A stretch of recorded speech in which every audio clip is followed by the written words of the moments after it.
तो मैं हूं प्रिया साहू। आइए नजर डालते हैं आज की सुर्खियों पर। टाटा स्टील की अनुषंगी इकाई नुवोको के मजदूरों का टूटा सब्र। कोल्हान के सबसे बड़े सरकारी अस्पताल एमजीएम अस्पताल में हुई 8000 की चोरी। भारत की सबसे बड़ी इस्पात कंपनी टाटा स्टील द्वारा शहर में मॉक ड्रिल के दौरान शहर में मची अफरा तफरी। अब खबरें विस्तार से। टाटा स्टील की अनुषंगी इकाई नुवोको सीमेंट प्लांट गेट को मंगलवार को मजदूरों ने पूरी तरीके से जाम कर दिया।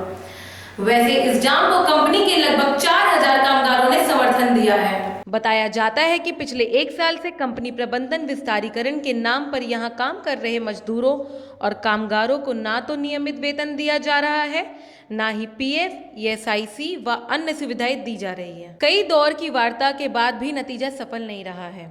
उधर मंगलवार को मजदूरों का सब्र जवाब दे गया और सभी मजदूरों ने कंपनी गेट को जाम कर दिया। वहीं मजदूरों ने साफ कह दिया कि अब आश्वासन नहीं, अब समाधान चाहिए। साथ ही मजदूरों ने वैसे पद अधिकारी से बात करने का फरमान भी जारी किया, जिनसे वार्ता के बाद उनकी समस्याओं का समाधान हो सके। फिलहाल कंपनी प्रबंधन की ओर से कोई बड़े अधिकारी सामने नहीं आए हैं। बताया जाता है कि पिछले 3 महीने से ठेका मजदूरों को वेतन भी नहीं मिला है, ना ही कंपनी के ठेकेदार को आवंटन मिला है, जिससे यह स्थिति उत्पन्न हुई है। फिलहाल सभी कामगार कंपनी गेट के पास जमे हुए थे। कर्मचारी लोग सब बाहर खड़े हैं। दिक्कत ये है कि नुवोको का विस्तारीकरण लगभग 1 साल से चल रहा है। जब से प्लांट का विस्तारीकरण हुआ है उसी समय से यहाँ पर न ठेकेदार को बढ़िया से पेमेंट हो रहा है, न मजदूर को बढ़िया से पेमेंट हो रहा है। आए दिन मजदूरों का फोन आता है कि भैया हमारा पेमेंट नहीं मिला, हमारा पीएफ का पैसा नहीं मिला, हमारा ईएसआई नहीं मिला, हमारा एरियल नहीं मिला। हम लोग को ये लगता है कि कल प्लांट कहाँ से कहाँ बढ़ रहा है, मजदूरों को जो स्थिति है उस पर गंभीरतापूर्वक विचार करें। लोग बाहर से आकर के यहाँ भाड़ा में रह रहे हैं, राशन भाड़ा में उधारी ले रहे हैं, घर में 2 पैसा भेजने की आशा लगा करके आए हैं, लेकिन यहाँ पर कुछ भी उस तरह से नहीं हो रहा है। मजदूर फ्रस्ट्रेट हो रहा है, मजदूर रात दिन टेंशन में रह रहा है। ये प्रबंधन को विचार करना चाहिए कि जल्दी जल्दी इन लोग का पेमेंट करें। इन लोग का मांग भी हमने पूछा है, लोग मांग भी यही कह रहे हैं कि हमारा पेमेंट करा दीजिए।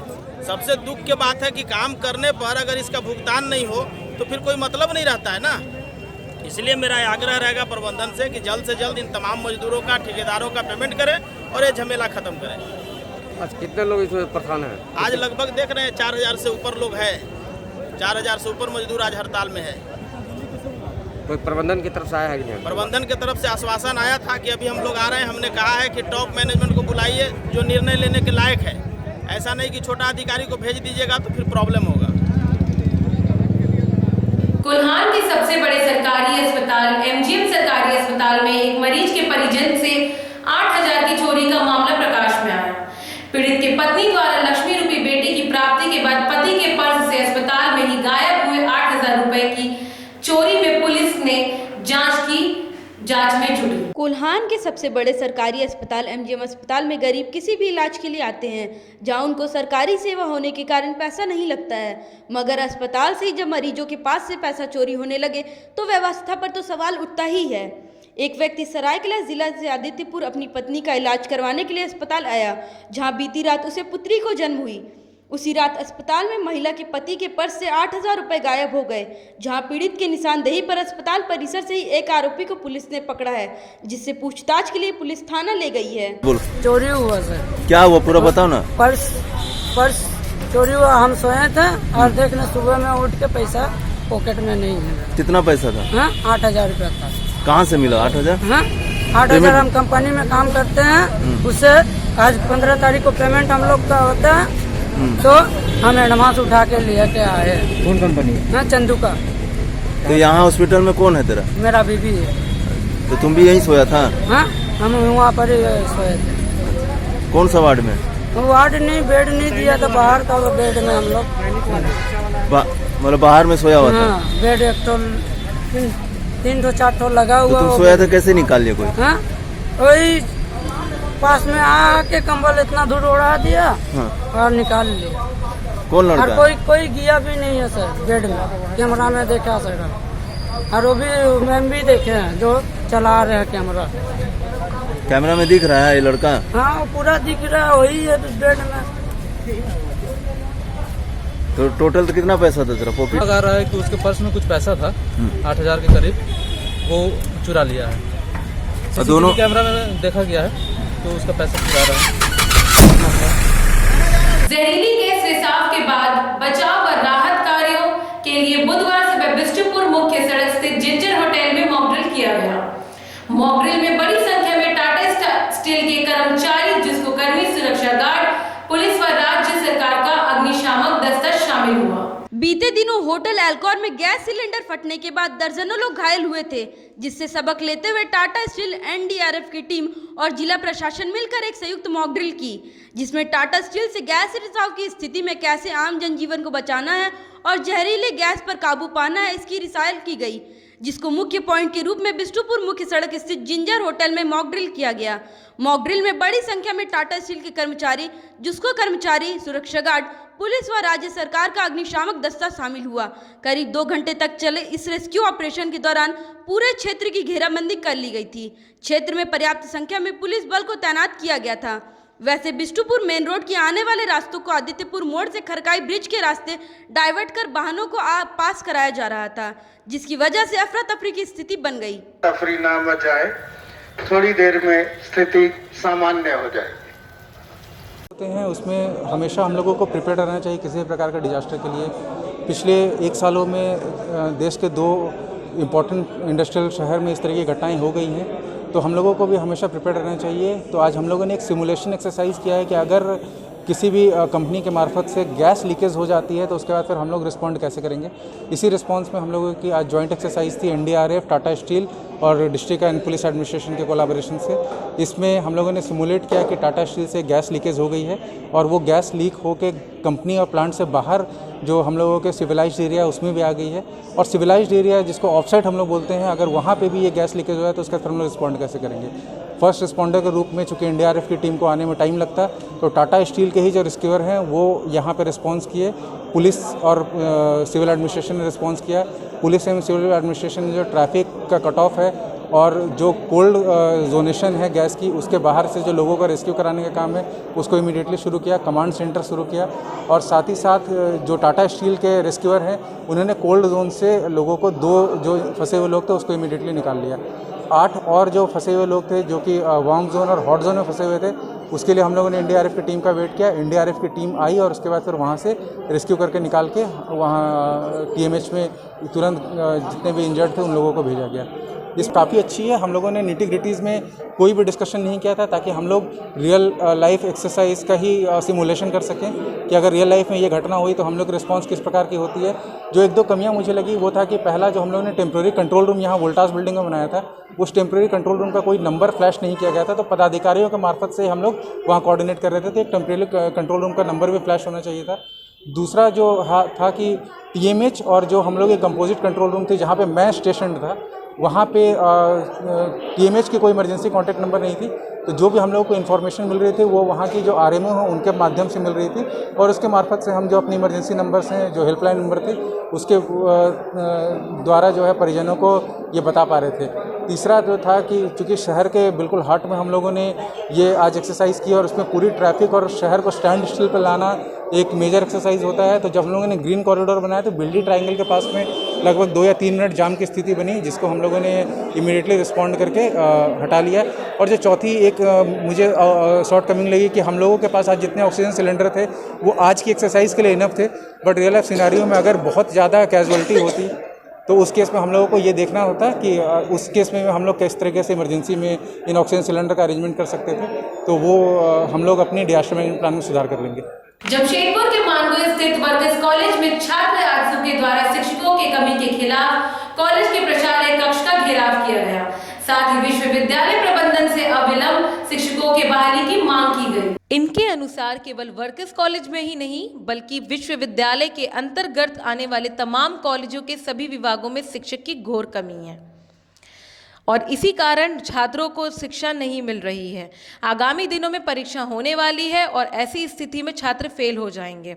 इन्होंने कहा कि जो शिक्षक पहले थे उनका एग्रीमेंट पूरा हो चुका है और अब वे क्लास नहीं ले रहे हैं और छात्रों की पढ़ाई अवरुद्ध हो रही है, जबकि इसके लिए पूर्ण रूप से विश्वविद्यालय प्रबंधन दोषी है।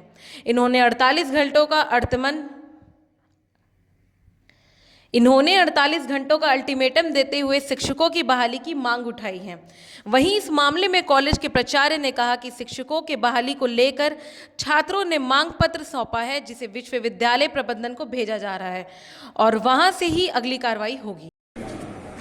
करीबन विगत 1 वर्षों से कोल्हान विश्वविद्यालय का जो रवैया है पूरे सरकारी महाविद्यालय के प्रति काफ़ी उदासीन है। देखने को ये जो कोरोना महामारी एक नाम मात्र का एक बहाना हो गया है। किसी भी विभाग में जितने शिक्षक चाहिए उतने शिक्षक है ही नहीं। आखिर ये कारण क्यों है? पहले तो जो 8,000 जिनको सैलरी दिया जाता था वैसे शिक्षक को लाया गया, फिर उनको विश्वविद्यालय ने कहा कि ये पढ़ाने में एलिजिबल नहीं है, जो PhD और नेट क्वालिफाई होंगे वही पढ़ाएंगे। पहले एक को भगा दिया गया। अब जिनको लाया गया घंटेदार टीचर बना के उनका एग्रीमेंट समाप्त हो गया है, ना वो क्लास ले रहे हैं, जो पहले क्लास ले रहे थे उनको भगा दिया गया है। आखिर जब क्लासेस होगी ही नहीं तो बच्चे आखिर पढ़ेंगे कहाँ से? एग्जाम किस प्रकार से विश्वविद्यालय ले रहा है, ये काफी गंभीर विषय है। कितना दिन का अल्टीमेटम है? हम लोग करीबन लेटर तो हम लोग 1-2 महीना पहले से दिए जा रहे हैं कि भाई टीचर हम लोग को चाहिए, लेकिन आज सर मजबूरन छात्रों में आक्रोश था, इस कारण हम लोग आज प्रिंसिपल का घेराव भी किए हैं और 48 क्या मांगे थी और किस तरह से पूरा किया? उनका कुछ दिन पहले भी लोग डिमांड दिए थे कि मैथ की टीचर कॉलेज में नहीं है और मैंने इस डिमांड को विश्वविद्यालय तक भी पहुँचा दिया था। इसलिए पहले एक मैथ के टीचर यहाँ थी जो कॉन्ट्रैक्चुअल टीचर है, जिनको अभी घंटेदार टीचर के बहाली होने के बाद उनको कार्य से विमुक्त कर दिया गया था और फिर हम लोग प्रयास भी किए थे, लेकिन कोई परमानेंट टीचर यहाँ नहीं है और घंटेदार टीचर भी कोई नहीं आया। तो इसीलिए तो लोग का आगे यही डिमांड थी और मैंने अब विश्वविद्यालय से बात भी की है अधिकारियों से और बोले हैं कि नेक्स्ट वीक तक हमारे विश्वविद्यालय से कोई टीचर आए। लेकिन सर कोई छात्र नेता एक शिक्षक से किस तरह से बात कर सकता है? क्या तमीज होनी चाहिए उसमें? बिल्कुल होनी चाहिए। आपसे जिस तरह से बात किया गया, क्या लगता है कि छात्र को इस तरह से बात करना चाहिए? ये एक गंभीर सवाल है। मैं इस पर भी आप लोगों का भी दृष्टि आकर्षण करना चाहता हूँ कि अब महाविद्यालय में कोई भी काम होता है इसमें छात्र अपना इस तरह आंदोलन या धरना प्रदर्शन करना हो सकता है उनका गणतांत्रिक अधिकार है, लेकिन हाँ उस तरफ बात नहीं हो, इसको मैं भी ध्यान देता हूँ। मैं आप लोग आने से पहले भी उनको समझाया कई बार कि आप शांतिपूर्ण ढंग से बात करें, नारा नहीं दें, क्योंकि शिक्षानुष्ठान है, महाविद्यालय है और हर चीज़ यहाँ शांतिपूर्ण ढंग से हम लोग समाधान करेंगे, क्योंकि हम शिक्षक हैं और हम लोग छात्र हैं। पहले आप लोग आने से पहले भी इनसे बात करें। लेकिन बदतमीजी रूप से बात करना कहीं से ठीक है?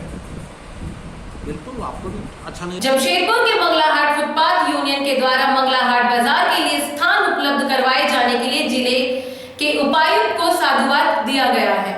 साथ ही उक्त स्थान का विधिवत उद्घाटन जिले के उपायुक्त के हाथों करवाए जाने का अनुरोध किया गया। गौरतलब हो कि मंगलाहाट का पेज वर्षों से फंसा हुआ था और विगत दिनों दुकानों के लिए आम बागान मैदान में दुकानें लगाने के लिए अस्थायी तौर पर जमीन दी गई है, जहां विगत 3 सप्ताह से हर मंगलवार को दुकानें लग रही है। इसके लिए यूनियन ने जिला प्रशासन को धन्यवाद दिया है। साथ ही इन्होंने जिला के उपायुक्त को पत्र सौंपते हुए आगामी मंगलवार को इस बाजार के विधिवत उद्घाटन उपायुक्त के हाथों से करवाए जाने के लिए आग्रह किया है। आपके पास आज इसलिए आए हैं कि ओपनिंग समारोह में जो है हम लोग का फैसला हुआ कि उपायुक्त से फीता हम लोग कटाएंगे, चलेगा। इसीलिए आज हम लोग उपायुक्त से मिलने आए हैं कि आप एक डेट दे देते तो हम लोग तैयारी शुरू कर देते। वैसे तो तैयारी शुरू कर दी है, तैयारी तो शुरू कर दी है, लेकिन बस उससे एक डेट हम लोग चाह रहे हैं कि आप अपने सहूलत के हिसाब से हम लोग को डेट बता दें तो हम लोग खुश हो जाएंगे। क्या दिक्कतें यही आ रही है कि आम बागान में प्रशासन के कहने पे हम लोग यहाँ आ गए और उसके बाद साक्षी बाज़ार में भी दुकान लग रही है।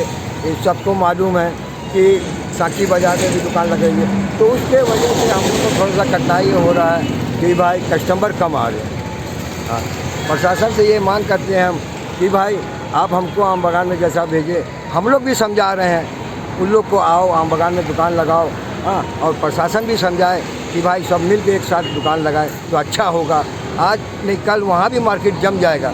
हम लोग सब मिल के मेहनत करेंगे तो मार्केट बहुत जल्द जम जाएगा। हाँ, परिचय दे दीजिए अपना। जी, परिचय मोहम्मद जावेद, मंगलाहाट फुटपाथ यूनियन के अध्यक्ष मोहम्मद जावेद। टाटा स्टील की अनुषंगी इकाई नुवोको के मजदूरों का टूटा सब्र। कोल्हान के सबसे बड़े सरकारी अस्पताल एमजीएम अस्पताल में हुई 8000 की चोरी। भारत की सबसे बड़ी इस्पात कंपनी टाटा स्टील द्वारा शहर में मॉक ड्रिल के दौरान शहर में मची अफरा तफरी। फिलहाल के लिए इतना ही। अब मिलते हैं अगले अंक में। बिग न्यूज की पूरी टीम को दीजिए इजाजत। नमस्कार।